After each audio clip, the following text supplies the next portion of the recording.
ഏത് ദുരന്തത്തിന് പിന്നിലും ദുരനുഭവത്തിന് പിന്നിലും ഒരു മുസ്ലിമിനെയും മുസ്ലിം സംഘടനയെയും തിരയുക എന്നത് വംശീയതയുടെ ലക്ഷണമാണ്.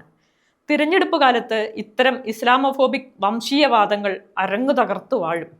അതിൻ്റെ ഏറ്റവും അവസാനത്തെ ഉദാഹരണമാണ് തളിപ്പറമ്പിൽ നിന്ന് മത്സരിക്കുന്ന TK ഗോവിന്ദൻ മാസ്റ്റർക്കെതിരെ CPM അനുകൂല ഹാൻഡിലുകൾ നടത്തുന്ന പ്രചാരണം.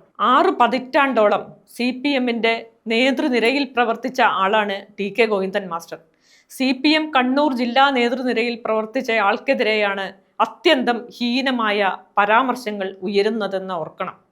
തളിപ്പറമ്പ് മണ്ഡലത്തിൽ പാർട്ടി സെക്രട്ടറി MV ഗോവിന്ദൻ്റെ 3ാം ഊഴത്തിന് ശേഷം അദ്ദേഹത്തിൻ്റെ ഭാര്യ PK ശ്യാമളയെ മത്സര രംഗത്തിറക്കിയതിൽ പ്രതിഷേധിച്ചാണ് TK ഗോവിന്ദൻ മാസ്റ്റർ പാർട്ടി വിട്ടത്.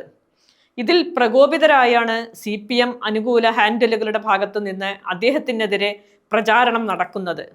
മാധ്യമപ്രവർത്തകനായ ഷെരീഫ് സാഗറാണ് ഈ പ്രചാരണങ്ങൾ പൊതുശ്രദ്ധയിലേക്ക് എത്തിച്ചത്. ഒരു ഉദാഹരണം മാത്രം നൽകുന്നു.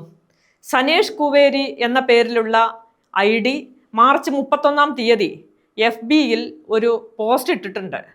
തലയിൽ വട്ടത്തൊപ്പിയും ചുമലിൽ ഒരു പച്ച ഷോളും ധരിച്ച TK ഗോവിന്ദൻ്റെ ചിത്രത്തോടൊപ്പം ചേർത്ത വാചകങ്ങൾ ഇങ്ങനെ വായിക്കാം: താങ്കൾ ഏതൊക്കെ വേഷം കെട്ടിയാലും വർഗവഞ്ചകനും പാർട്ടിയും തമ്മിലുള്ള മത്സരമാണ് തളിപ്പറമ്പിൽ നടക്കാൻ പോകുന്നത്. അവിടെ പാർട്ടിയായി മാറും, പാർട്ടി ജയിക്കും. ഈ പോസ്റ്റിന് നിലവിൽ 1.1K ലൈക്കും 604 കമൻറ്റുകളുമുണ്ട്. 70ഓളം പേർ അത് ഷെയർ ചെയ്യുകയും ചെയ്തിട്ടുണ്ട്. ഈ പോസ്റ്റിനോട് പ്രമോദ് റയറോത്ത് പ്രതികരിച്ചത് പൊന്നാനിയിൽ പോയോ എന്നായിരുന്നു. കാക്ക കുളിച്ചാൽ കൊക്കാകില്ല. ഇത് ഉസ്താദ് ഗോവിന്ദൻ ദബ്ബ് കൊട്ടി പാടുന്നയാളെ പോലെയുണ്ട് കുലംകുത്തി. ഗോവിന്ദൻ മൊയിലാളി നിസ്കാരം കഴിഞ്ഞ് ഇറങ്ങി. കുതിരവട്ടത്ത് കൊണ്ടുപോകാനായോ? സൈദാലിക്കാൻ ഇസാ ഗോവിന്ദൻ BJPയിലേക്ക് എത്തും. ഇങ്ങനെ പോകുന്നു ഇതോടുള്ള ഇടത് ഹാൻഡിലുകളുടെ പ്രചാരണം. സനേഷ് കോവേരി ഒറ്റപ്പെട്ട ഒരു ഹാൻഡിലല്ല. സമാനമായ പ്രചാരണങ്ങൾ മറ്റ് പല പേജുകളിലും നടക്കുന്നുണ്ട്. മുസ്ലിം സമൂഹത്തെ ഒറ്റുകാരും തുരപ്പന്മാരും തട്ടിപ്പുകാരും കള്ളന്മാരും ഫാഷിസ്റ്റുകളുമൊക്കെയായി ചിത്രീകരിക്കുന്ന ശൈലി സാർവത്രികമാണ്.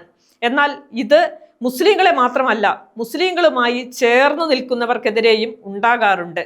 എന്നാൽ ഇവിടെ മുസ്ലിങ്ങളുമായി ഒരു ബന്ധവുമില്ലാത്ത TK ഗോവിന്ദൻ മാസ്റ്റർക്കെതിരെ, അതും ഏതാനും ആഴ്ചകൾക്ക് മുമ്പ് ഇതേ കൂട്ടരുടെ നേതാവായിരുന്ന ഒരാൾക്കെതിരെയാണ് ഇത്തരം പ്രചാരണങ്ങൾ നടക്കുന്നത്. കുറ്റകൃത്യങ്ങളെയും വഞ്ചനയെയും മുസ്ലിം ചിഹ്നങ്ങളോടെ അവതരിപ്പിക്കുന്ന വംശീയ രീതിശാസ്ത്രമാണ് ഇത്. ഫാത്തിമ തെഹ്ലിക്കെതിരെ കൗമിലെ കുട്ടിയാണ് സ്ഥാനാർത്ഥി എന്ന പ്രചാരണവും കഴിഞ്ഞ തെരഞ്ഞെടുപ്പിലെ കാഫിർ സ്ക്രീൻഷോട്ടും ഇതുപോലുള്ള കാര്യങ്ങൾ തന്നെയാണ്. TP ചന്ദ്രശേഖരനെ വെട്ടിക്കൊന്ന ശേഷം രക്ഷപ്പെടാൻ ഉപയോഗിച്ച കാറിൽ മാഷാ അള്ളാ സ്റ്റിക്കർ ഉപയോഗിച്ചതും പൊതുബോധത്തെ തങ്ങൾക്ക് അനുകൂലമാക്കാനുള്ള ശ്രമം തന്നെ. ഇപ്പോൾ നടക്കുന്നത് പോലെയുള്ള വംശീയ വിദ്വേഷ പ്രചാരണങ്ങൾ ഇക്കൂട്ടർ ഇപ്പോഴൊന്നും അവസാനിപ്പിക്കാൻ പോകുന്നില്ലെന്നതിൻ്റെ സൂചനയാണ് ഇത്.